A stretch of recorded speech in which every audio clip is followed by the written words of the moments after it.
بسم اللہ الرحمن الرحیم۔ سن 5 ہجری کے چند واقعات۔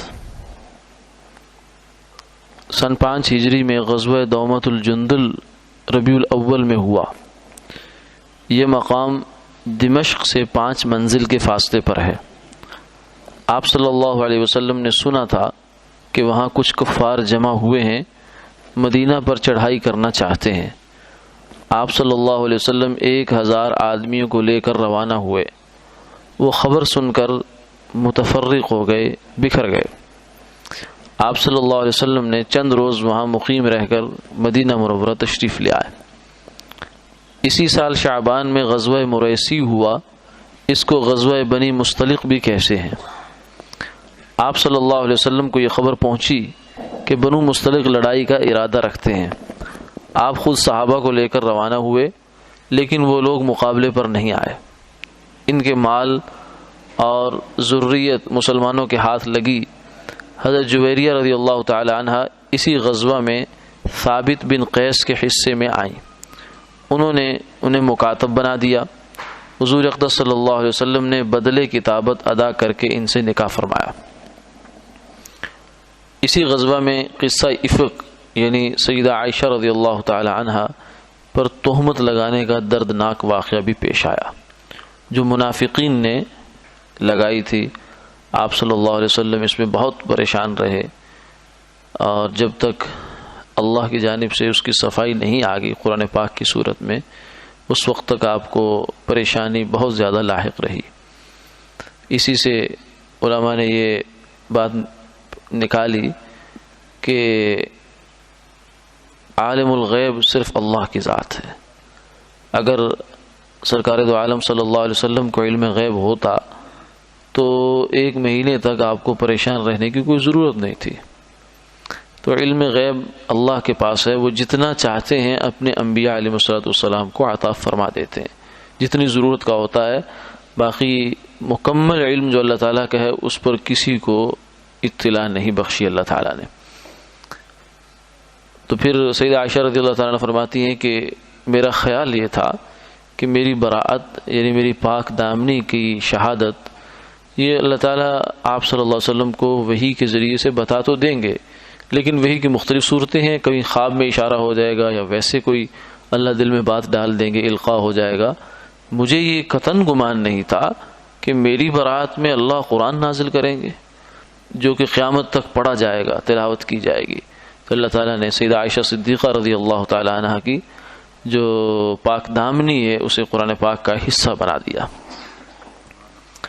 اسی سال شوال میں غزوہ خندق پیش آیا، مشہور غزوہ ہے جس کا نام غزوہ احزاب بھی ہے۔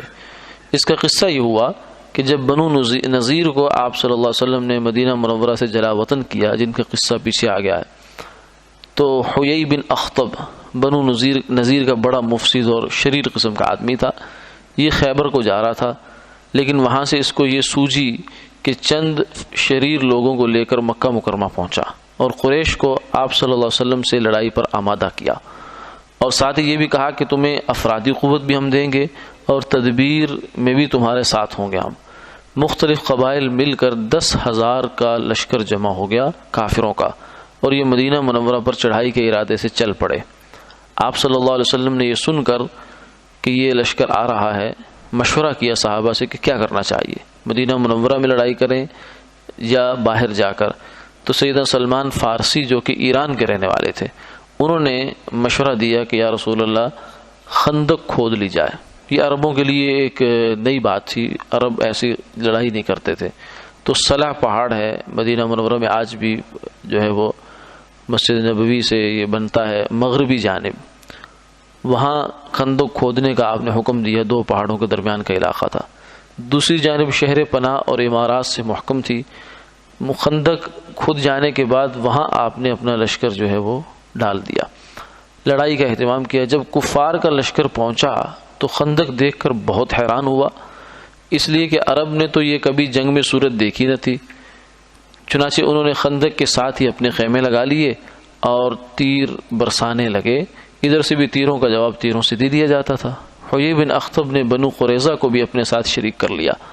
آپ صلی اللہ علیہ وسلم نے احزاب میں، یعنی یہ جو ایک بہت سارے لشکر جمع ہو گئے، قریش مکہ اور قبائل، بنو نذیر، بنو قریظہ، آپ نے ان کے درمیان تفریقہ ڈالنے کے لیے مشورہ کیا کہ کیا کیا جائے کہ ان کی جمعیت کو آپس میں توڑ دیا جائے۔ ایک شخص نعیم بن مسعود رضی اللہ عنہ جو قبیلہ غطفان کے رہنے والے تھے اور تازہ تازہ مسلمان ہوئے تھے، ان کے اسلام کی ابھی کفار کو خبر نہیں پہنچی تھی۔ انہوں نے عرض کیا کہ میں ایک تدبیر ان کے درمیان پھوٹ ڈالنے کی کر سکتا ہوں اگر مجھے اجازت دی جائے، کیونکہ میرے اسلام لانے کے ابھی تک ان کو خبر نہیں ہے، وہ میرا اعتبار کر لیں گے۔ آپ نے اس اصول کے تحت، جو شریعت کا ایک اصول ہے الحرب خدع، کہ لڑائی جو ہے یہ ایک دھوکے کی چیز ہے، اس میں وعدہ خلافی تو نہیں ہو سکتی، غداری بھی نہیں ہو سکتی، لیکن تدبیر اور چال چلی جا سکتی ہے۔ تو آپ نے اجازت دے دی۔ وہ بنو قریظہ میں گئے اور کہا کہ تم نے جو قریش اور غطفان سے معاہدہ کیا ہے اور محمد صلی اللہ علیہ وسلم سے عہد شکنی کی ہے، یہ بہت برا کیا ہے۔ کیوں؟ اس لیے کہ اگر یہ لوگ ناکام واپس گئے قریش والے، تو پھر محمد تم پر فوج کشی کریں گے اور تم کو تنہا ان سے مقابلے کی طاقت نہیں۔ یہودیوں نے کہا یہ بات تو ٹھیک ہے، لیکن اب اس سے بچنے کا کیا حل ہے؟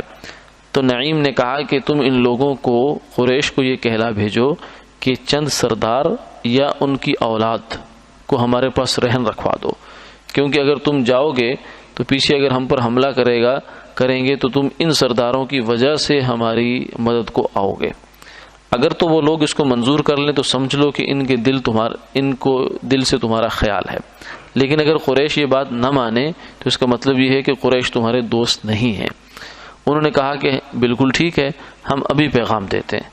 پھر نعیم وہاں سے اٹھ کر قریش کے پاس آئے اور اپنا خیر خواہ ہونا ظاہر کر کے کہا کہ ہم نے سنا ہے کہ قریظہ محمد سے در پردہ مل گئے ہیں، اور محمد صلی اللہ علیہ وسلم نے ان کو کہلا بھیجا ہے کہ ہمارا دل تب صاف ہو جب تم قریش میں سے کچھ سردار ہمارے ہاتھ گرفتار کرا دو، اور انہوں نے اس کا وعدہ کر لیا۔ سو اگر تم سے آدمی طلب کریں تو تم سردار بالکل نہ دینا۔ وہاں سے اٹھ کر غطفان کے لوگوں سے بھی اسی طرح کہہ دیا۔ قریظہ کی طرف سے یہاں وہی پیغام آیا۔ قریش نے انکار کر دیا اور پورے طور پر ہر ایک کو دوسرے سے بدگمانی ہو گئی کہ بہم اچھا خاصا بگاڑ ہو گیا۔ جب احزاب کو، یعنی یہ لشکر زیادہ دن گزر گئے، ادھر بنو قریظہ کی ناموافقت سے ان کے دل افسردہ ہو گئے، تو اللہ تعالیٰ نے ایک پوروا ہوا نہایت تند بھیجی، بہت تیز آندھی آئی، سردی بھی تھی زوروں پر، جس سے خیمے اکھڑ گئے، گھوڑے بھاگنے لگے۔ ابو سفیان نے کہا کہ اب ٹھہرنے کا یہاں موقع نہیں ہے، مشورے کی بات یہی ہے کہ یہاں سے چلنا چاہیے۔ اسی رات کچھ کفار کا لشکر وہاں سے چل دیا۔ سورہ احزاب 21ویں اور 22ویں پارے میں جو صورت ہے اس میں اسی غزوہ کا ذکر ہے، اور غزوہ خندق کے متصل پھر غزوہ بنو قریظہ بھی ہوا۔ وآخر دعوانا الحمدللہ۔